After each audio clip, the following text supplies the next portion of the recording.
माननीय supreme court में BEd अभ्यर्थियों के प्राथमिक शिक्षक भर्ती एलिजिबिलिटी मैटर में दिनांक 11 जनवरी 2023 यानी आज की सुनवाई कंप्लीट हो चुकी है। शाम के लगभग 4:05 तक माननीय सुप्रीम कोर्ट में सुनवाई चली है। पूरा डिटेल में बात करेंगे कि क्या क्या किस मुद्दे पर बातचीत रखी गई, क्योंकि जैसा कि कल के डेडिकेटेड वीडियो में मैंने आप सभी को अवगत कराया था कि आज जो सुनवाई होगी वो पूरी तरीके से इस बात को तय करने में होगी कि क्या एनसीटी अपने अधिकारों का गलत तरीके से प्रयोग तो नहीं किया। उसी मुद्दे पर आज बातचीत हुई है। लंच के पहले का सब कुछ डिटेल मैंने आपको सुबह के एक डेडिकेटेड वीडियो में बता दिया था। लंच के बाद क्या हुआ इसके बारे में डिटेल में बात करने जा रहे हैं, अंत तक जुड़े रहिएगा। नमस्कार दोस्तों, मेरा नाम है नीरज और आप देख रहे हैं कैरियर बिट यूट्यूब चैनल। अगर आप इस चैनल पर पहली बार विजिट कर रहे हैं तो इसको सब्सक्राइब करते हुए बेल आइकन को प्रेस करना ना भूलें। लंच के लगभग आधे घंटे तक, लंच के बाद लगभग आधे घंटे तक जो लंच के पहले वकील बोल रहे थे बीएसटीसी की तरफ से, उन्हीं के द्वारा अपना पक्ष रखा जा रहा था। उसके बाद लगभग आधे से पौने घंटे बाद बीएसटीसी की तरफ से कपिल सिब्बल जी ने पूरा एक तरीके से अपना पक्ष रखा और काफ़ी जोरदार तरीके से और कई टेक्निकल पॉइंट्स पर उन्होंने अपना पक्ष रखा है। किन किन मुद्दों पर उन्होंने हाईलाइट किया है इसे जानना और समझना आपको बेहद जरूरी है, क्योंकि कहीं ना कहीं ये पूरा का पूरा फैसले को निर्धारित करने वाला पक्ष था। साथ ही साथ कई मुद्दों पर बीएड के जो वकील थे श्री पटवालिया सर, उनसे भी अब माननीय सुप्रीम कोर्ट के जज ने इस पर टिप्पणी की कि इस पर आपका क्या कुछ कहना है। क्रॉस क्वेश्चन एक तरीके से किए जा रहे थे। इन सब के बारे में डिटेल में बात करेंगे। चलिए शुरू करते हैं। आज फिर से इसी मुद्दे पर बात हुई कि आखिर एनसीटी ने इस कानून को लाया क्यों। एनसीटी के कानून के लाने का जो पीछे का वजह था उस पर श्री कपिल सिब्बल जी बातचीत कर रहे थे और बीएड की तरफ से भी वकीलों के द्वारा पैरवी की गई, जिसमें श्री कपिल सिब्बल जी ने बताया कि केवीएस संस्था के द्वारा सिफारिश के बाद और एमएचआरडी मिनिस्ट्री के एक लेटर के बाद 28 जून 2018 का नोटिफिकेशन जारी किया गया था और उन्होंने जो एक तरीके से एनसीटी एक्ट है 1993 में जो कि जारी किया गया था 1993 में, उसकी कॉपी आप अपने स्क्रीन पर देख पा रहे होंगे। इसके पॉइंट नंबर 12 के पॉइंट का उन्होंने हवाला दिया, ध्यान से पढ़िएगा। अध्यापक शिक्षा के विभिन्न पहलुओं के संबंध में सर्वेक्षण और अध्ययन कर सकेगी तथा उसका परिणाम प्रकाशित कर सकेगी। ये एनसीटी एक्ट में लिखा गया है, यानी कि कोई भी कानून, कोई भी प्रावधान लागू करने से पहले उसको एक सर्वेक्षण करना होगा, एक कमेटी बना करके सर्वे करना होगा सभी राज्यों में। यानी कि जब 28 जून 2018 का नोटिफिकेशन जारी हुआ था उस समय भी इस प्रकार का सर्वे होना चाहिए था और इसको लेकर के जो एक तरीके से माननीय सुप्रीम कोर्ट के जज हैं उन्होंने बीएड के वकील से पूछा कि क्या आपने इस प्रकार के सर्वे के बारे में कुछ रिकॉर्ड यानी कि एफिडेविट में लगाया है, एनसीटी ने लगाया है। तो वहां पर साफ शब्दों में ये बातें निकल करके आई कि पहले इस प्रकार का कोई सर्वे हुआ ही नहीं है। ये मामले माननीय जोधपुर हाईकोर्ट में भी उठ चुके थे और इसी मामले को पॉइंट बनाते हुए वहां पर उस पूरे कानून को रद्द कर दिया गया था, क्योंकि जो एनसीटी एक्ट है 1993 का उसमें साफ शब्दों में लिखा गया है कि एनसीटी एक संवैधानिक स्वायत्त संस्था तो है, लेकिन वो अपने स्तर पर कोई भी कानून इस तरीके से पास नहीं कर सकती जब तक कि बिना सर्वे के, बिना एक तरीके से सर्वेक्षण किए हुए कोई भी कानून पास नहीं कर सकती। ये इनके एक्ट के 12 नंबर पॉइंट के क में लिखा हुआ है और इस प्रकार का कोई भी सर्वे नहीं किया गया था। ये माननीय जोधपुर हाईकोर्ट में भी बातें प्रकाश में आई थी और आज बीएड के वकीलों के द्वारा इस मुद्दे को इस तरीके से कवर करने की कोशिश की गई कि उनके द्वारा इंटरनल रूप से ये चीज़ें एक तरीके से सर्वे का पार्ट था। तब माननीय सुप्रीम कोर्ट ने कहा कि इतनी बड़ी संवैधानिक संस्था जो कि एक एक्ट कानून के तहत बन करके आ रही है, उनके पास कोई रिकॉर्ड ही नहीं है ये प्रूफ करने के लिए कि हाँ हमने सर्वे किया था। यानी सीधे तौर पर उन्होंने इसको नकार दिया कि इंटरनल सर्वे हुआ था या नहीं हुआ था, क्योंकि एक छोटे से राज्य या फिर छोटे समूह की बात नहीं है, पूरे देश भर के सभी राज्यों में ये सर्वे कराना जरूरी था। यहाँ पर बीएसटीसी के वकीलों ने इस बात पर जोर दिया कि उस समय केवल जो केवीएस संस्था थी उनके द्वारा ये सिफारिश की गई थी कि हमें क्वालिटी ऑफ एजुकेशन को मेंटेन करने के लिए बीएड अभ्यर्थियों को प्राथमिक शिक्षक भर्ती में शामिल करना चाहिए। साथ ही साथ उत्तराखंड राज्य का भी उनके द्वारा हवाला दिया गया था कि वहाँ पर नंबर ऑफ कैंडिडेट बीएसटीसी यानी डीएलएड के अभ्यर्थियों की संख्या कम थी, इस वजह से सिफारिश की गई थी कि बीएड अभ्यर्थियों को अलाउ किया जाए। यहां पर बीएसटीसी अभ्यर्थियों के वकील के द्वारा श्री कपिल सिब्बल जी के द्वारा यह पैरवी की गई कि जब आपके पास केवल केवीएस संस्था के लिए इस प्रकार की डिमांड आई थी या फिर अगर किसी एक पर्टिकुलर राज्य के द्वारा यह डिमांड आई थी तो आप पूरे देश पर इस तरीके के कानून को कैसे थोप सकते हैं। फिर माननीय कोर्ट ने श्री कपिल सिब्बल जी जो कि बीएड की तरफ से वकील हैं उनसे यह प्रश्न पूछा कि इसी एनसीटी एक्ट के धारा 29 के पॉइंट 1 में ये मेंशन किया गया है कि केंद्र सरकार इनको कोई भी एक तरीके से इंस्ट्रक्शंस फॉलो करने के लिए बोल सकते हैं। यहां पर देखिए लिखा गया है, परिषद इस अधिनियम के अधीन अपने कृत्यों और कर्तव्यों के निर्वहन में नीति संबंधी प्रश्नों पर ऐसे निर्देशों से आबद्ध होगी जो कि केंद्रीय सरकार उसे समय समय पर लिखित रूप में दे। तो फिर माननीय कोर्ट ने पूछा कि जब केंद्र सरकार के पास ये अधिकार है कि वो एनसीटी को इस प्रकार का इंस्ट्रक्शन दे सकती है, तो फिर एमएचआरडी मिनिस्ट्री के इंस्ट्रक्शन पर ही सही अगर 28 जून 2018 का नोटिफिकेशन जारी किया गया तो उसमें गलत क्या है? वो तो एक तरीके से वैलिड माना जाएगा क्योंकि इनके एक्ट में लिखा हुआ है। तब वहां पर बीएसटीसी के वकीलों के द्वारा यह बताया गया कि ये चीजें यहां पॉलिसी के अंतर्गत नहीं आती हैं। देखिए, उन्होंने स्पष्ट किया कि पॉलिसी अलग चीज है और मिनिमम एजुकेशनल क्वालिफिकेशन अलग चीज है। यहां पर यह पॉलिसी के लिए लिखा गया है 29 का पॉइंट नंबर ए कि केंद्र सरकार कोई भी इंस्ट्रक्शन फॉलो करने के लिए बोल सकती है, लेकिन जो मिनिमम एलिजिबिलिटी तय करने का अधिकार है वो सिर्फ और सिर्फ एनसीटी को है, ना कि केंद्र सरकार को है।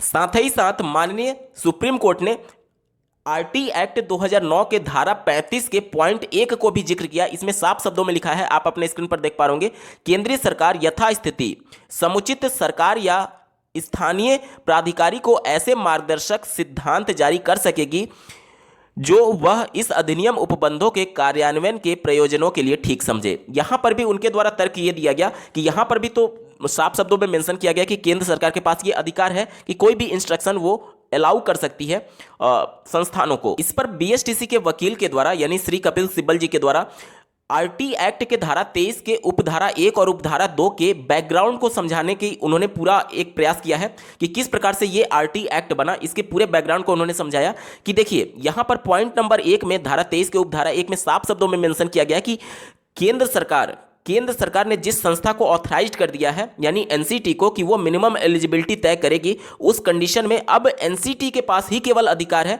कि वह मिनिमम एलिजिबिलिटी तय कर सकती है। केंद्र सरकार के पास अधिकार तो है धारा 23 के उपधारा 2 के अंतर्गत, लेकिन वो केवल पर्टिकुलर किसी एक राज्य के लिए होगा। यानी अगर उत्तराखंड राज्य सिफारिश करती है तो वो केवल उत्तराखंड राज्य के लिए इस प्रकार का कानून बना सकती है। अगर केबीएस इस प्रकार की सिफारिश करती है तो केवल केबीएस के लिए इस प्रकार का कानून बनाने के लिए वो एक तरीके से नियमों में ढिलाई बरत सकती है। पूरे देश भर पर इसे नहीं थोपा जा सकता। यह बीएसटीसी वकील के द्वारा पक्ष दिया गया है।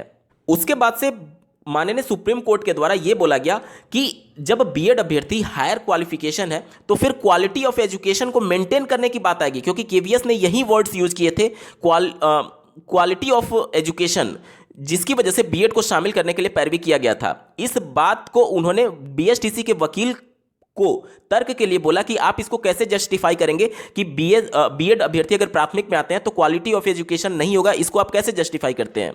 तो वहां पर बीएसटीसी के वकीलों के द्वारा तर्क यह दिया गया कि अगर क्वालिटी ऑफ एजुकेशन की ही बात है तो इससे ज्यादा क्वालिफिकेशन पीएचडी वाले अभ्यर्थी की होती है, तो क्यों ना पीएचडी को प्राइमरी में शामिल कर दिया जाए। उस पर फिर माननीय सुप्रीम कोर्ट के जज ने कहा कि नहीं, पीएचडी वाले तो बहुत ज़्यादा हायर क्लास हो जाएंगे और छोटे बच्चों को समझाने के लिए फिर वही बात वहाँ पर जो बीएसटीसी के वकील थे उन्होंने ये तर्क दिया कि जब पीएचडी वाले प्राथमिक स्तर के बच्चों को नहीं पढ़ा सकते क्योंकि वहाँ पर पेडागोजी मेंटेन करता है, वहाँ पर कंटेंट मेंटेन नहीं कर रहा है कि बच्चा कितना जान रहा है, क्योंकि प्राइमरी स्तर पर ज़्यादा से ज़्यादा 5वीं कक्षा तक के बच्चों को पढ़ाना है और वहां के लिए जो मिनिमम एलिजिबिलिटी है इंटरमीडिएट के बाद बीएसटीसी या फिर डीएलएड, क्योंकि एनसीटी के कानून के अंतर्गत जैसे आप उत्तर प्रदेश में देखेंगे कि ग्रेजुएशन के बाद यहां पर बीएसटीसी या फिर डीएलएड में एडमिशन मिलता है, लेकिन अधिकांश राज्यों में इंटरमीडिएट के बाद ही मिल जाता है। तो वहां पर एक जो क्राइटेरिया है वो इंटरमीडिएट ही मान करके चला जा रहा है और माननीय सुप्रीम कोर्ट में इसी बात पर चर्चा हो रही है।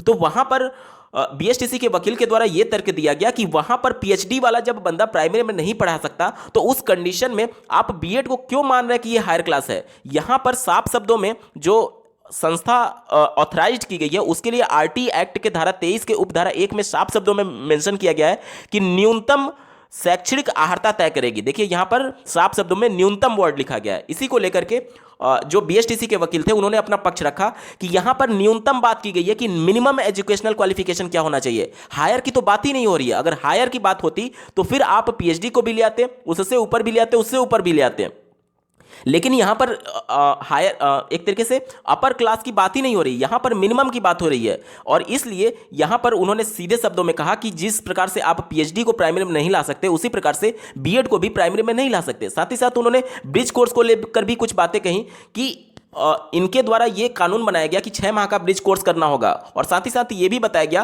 कि जो बीएड वाले अभ्यर्थी हैं उनको शिक्षक भर्ती में सम्मिलित होने से पहले आपको टीईटी क्वालिफाई कराना पड़ता है। टीईटी में वही अभ्यर्थी पात्र होता है जो कि मिनिमम एलिजिबिलिटी रखता है। साफ शब्दों में उनके द्वारा यह कहा गया कि अभी 6 माह का ब्रिज कोर्स हुआ नहीं, तो फिर आप इन्होंने टीईटी में सम्मिलित कैसे करा लिया।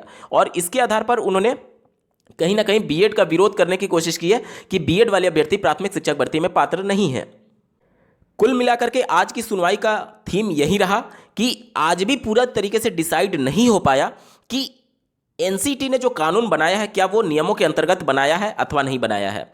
लेकिन जहां तक अभी तक ये बातें चल रही थी कि हायर क्लासेज होने की वजह से इनको प्राथमिक में शामिल कर लिया जाए, कहीं ना कहीं वो चीज़ें अब थोड़ा सा कमजोर पड़ती हुई दिख रही हैं, क्योंकि माननीय जोधपुर हाईकोर्ट ने भी इसे सिरे से नकार दिया था। और आज माननीय सुप्रीम कोर्ट के जज ने भी जज के सामने जो प्रस्तुत दिया गया है एक तरीके से बीएसटीसी के वकीलों के द्वारा, उन्होंने भी कहीं ना कहीं ये जस्टिफाई करने की कोशिश की है कि अगर हायर क्लासेस की ही बात है, क्वालिटी ऑफ एजुकेशन की ही बात है, तो क्वालिटी ऑफ एजुकेशन तो पीएचडी वाले भी बंदे मेंटेन कर लेंगे, फिर उनको क्यों नहीं लाया जा रहा है। तो साफ शब्दों में ये बातें निकल करके माननीय जज ने खुद कहा कि वहां पर शिक्षण शास्त्र इंपॉर्टेंट है, यानी पैडागोजिकल इंपॉर्टेंट है। वही बात हाईलाइट करने वाली थी कि पैडागोजी की बात की जा रही है, और वो पैडागोजी बीएसटीसी में पढ़ाया जाता है, यानी डीएलएड में पढ़ाया जाता है। और बीएड वाले अभ्यर्थी वो पैडागोजी पढ़ने के लिए या फिर उसको मेंटेन करने के लिए उनको 6 माह का अलग से ब्रिज कोर्स करना पड़ रहा है। ये चीजें आज के पूरी सुनवाई के दौरान निकल करके सामने आई हैं। अब इस केस की अगली सुनवाई कल दिनांक 12 जनवरी 2023 को माननीय सुप्रीम कोर्ट में फिर से होने वाली है। इस चैनल को जरूर सब्सक्राइब कर लीजिएगा अगर आप पहली बार विजिट कर रहे हैं तो, इस केस से जुड़े सभी खबरों से अपडेटेड रहने के लिए।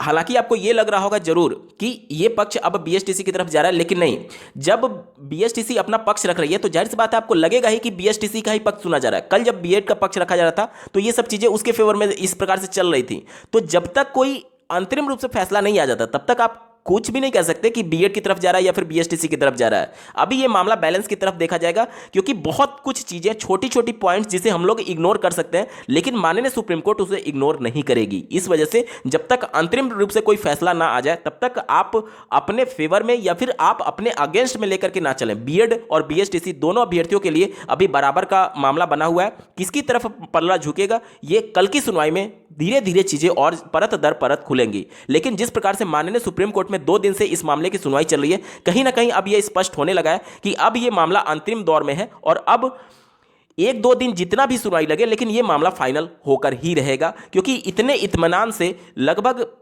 12:30 बजे से ये मामला लगातार 4 बजे तक सुना जाना अपने आप में ही एक बहुत बड़ी बात है। माननीय सुप्रीम कोर्ट में बीएड वर्सेस डीएलएड मामले को सुने जाना। आप पूरे इस मामले को किस नजरिए से देखते हैं कमेंट के माध्यम से जरूर बताइएगा, और ऐसे ही महत्वपूर्ण अपडेट के लिए इस चैनल को सब्सक्राइब करना ना भूलें। इस वीडियो को देखने के लिए आपका बहुत बहुत धन्यवाद। भगवान करे आपका दिन शुभ हो।